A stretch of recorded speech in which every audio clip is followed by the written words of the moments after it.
이명웅의 어린 시절 형편 탓에 결혼식을 치르지 않고 살던 이명웅의 부모님은 뒤늦게 결혼식을 치르기로 결정하고 주문했던 청첩장을 찾아오다 교통사고로 아버지는 돌아가셨습니다. 이명웅의 어머니가 남편에게 임신을 처음 알렸을 때 그이는 방으로 손을 끌더니 커다란 옥편을 꺼내왔다고 합니다. 영웅이 어때?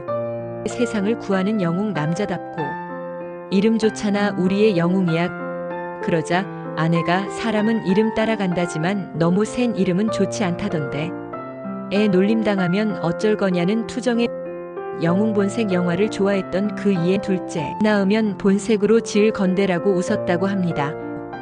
이명웅이 말하길 아버지가 5살 때 교통사고로 돌아가셨다. 아버지 얼굴을 사진으로만 봐서 기억이 나지 않는다고 했습니다.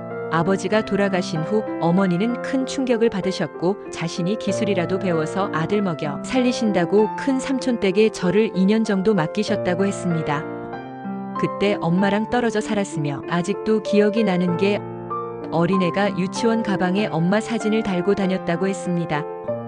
유치원 가기 전에 엄마 사진 보며 울고 갔다 와서 그 기억이 생생하다고 했으며 그렇게 이명웅은 초등학교에 입학하면서 다시 어머니가 있는 곳으로 와서 같이 살게 되었다고 했습니다. 당시 이명웅의 가족은 연천군 정보급에서 살았으며 한탄강 줄기가 훤히 내려다 보이는 집에서 이명웅의 아버지도 이명웅도 태어났다고 했습니다. 지금은 번듯한 빌딩이 들어섰지만 그 강 줄기에서 뛰놀던 이명웅의 모습이 생생히 떠오른다고 했습니다.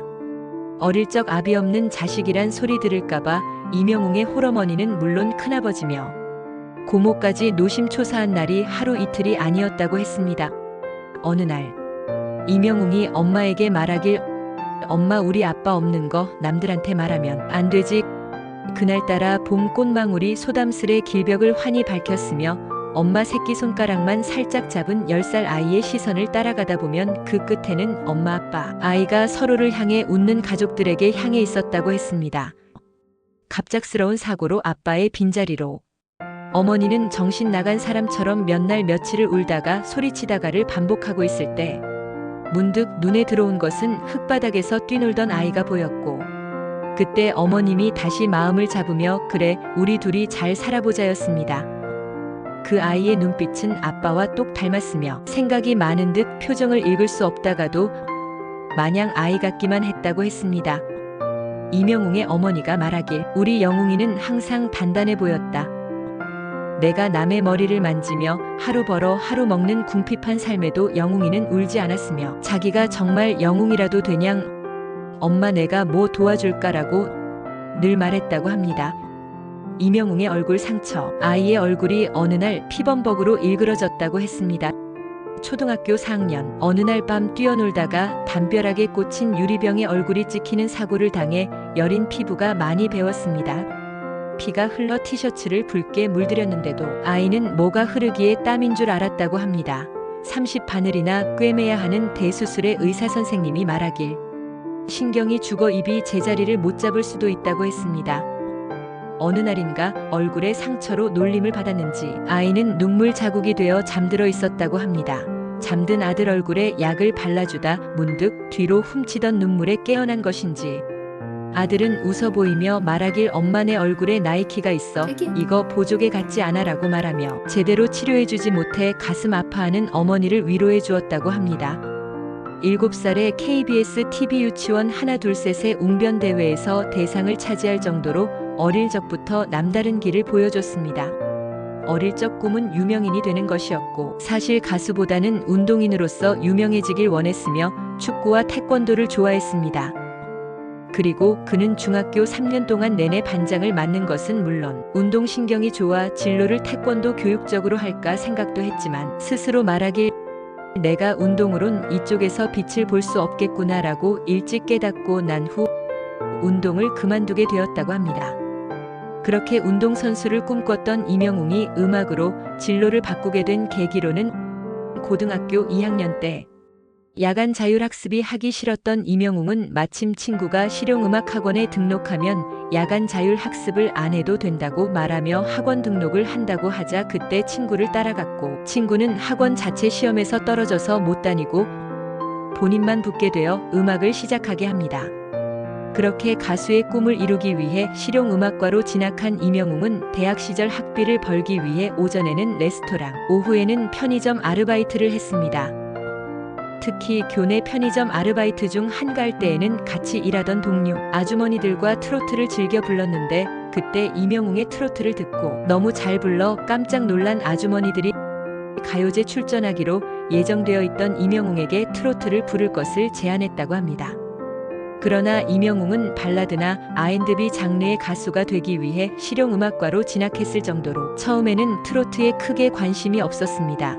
이명웅의 대학 시절 교수였던 미스트롯 참가자 영지가 말하길 이명웅은 굉장히 영리한 학생이었고 R&B의 귀재였으며 월등하게 잘하던 친구라고 했습니다. 하지만 발라드 곡으로 준비해서 참가한 가요제에서 좋은 성적을 거두지 못했던 이명웅은 이번에는 트로트 곡으로 준비해 처음 참가한 2015년 포천시민가요 내 나이가 어때서로 최우수상을 차지하며 비로소 입상에 성공하게 됩니다. 그 트로트로 각종 대회를 휩쓸던 이명웅은 결국 2016년에 KBS 전국 노래자랑 포천편에 출전하게 되었으며 끝내 트로트로 전국 노래자랑 최우수상까지 거머쥐게 됩니다. 결국 발라드에서 트로트로 참가곡을 바꾼 후 많은 대회에서 우수한 성적을 거둔 것을 보고 그에게 트로트가 딱 맞는 옷이라고 생각하게 됩니다. 한편 전국 노래자랑에 출전하던 같은 해 SBS 판타스틱 듀오 이수영 편에 출연하게 되면서 어느 정도 주목을 받기 시작합니다.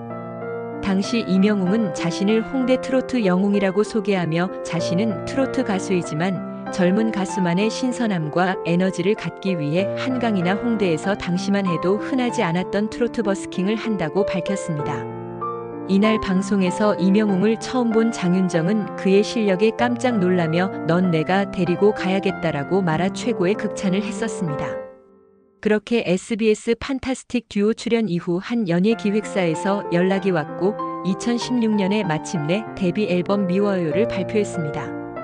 아침마당 방송 출연 후 발표한 신곡 계단 말고 엘리베이터가 인기를 얻기 시작하면서 조금씩 무명 가수에서 벗어나고 있을 때쯤 이명웅에게 포천이 아들에서 대한민국의 아들로 태어나게 할 기회가 옵니다. 바로 TV조선 내일은 미스터트롯에 참가하게 됩니다. 아무래도 현역부로 출전한 이명웅에게 이미 트로트계에서는 실력을 인정받고 있었으며 101명의 인심 통과자들 사이에서도 견제 순위로 뽑혔고 장윤정 마스터는 전년도 우승자인 송가인 수준이다 최종 진이 될 가능성이 되게 크다며 이명웅이 진이 될 것이라고 예언을 하기도 했었습니다. 결승전 마지막 무대에서는 이명웅 이름 3글자만 남기시고 일찍 돌아가신 아버지가 가장 좋아하셨던 배신자를 불렀습니다. 결승전 생방송 당일이 믿기지도 않고 말도 안 되지만 저희 아버지 기일이었습니다. 엄마 혼자 남겨둔 거 미안하다고 선물 준 거라고 생각하겠습니다. 아버지께도 정말 진심으로 감사드립니다라고 말하며 포기하지 말고 더 열심히 꿈꾸며 살라는 격려로 여기겠습니다. 항상 효도하는 마음으로 제 목소리를 필요로 하는 것은 어디든 달려가 위로와 즐거움을 드리겠다고 했습니다.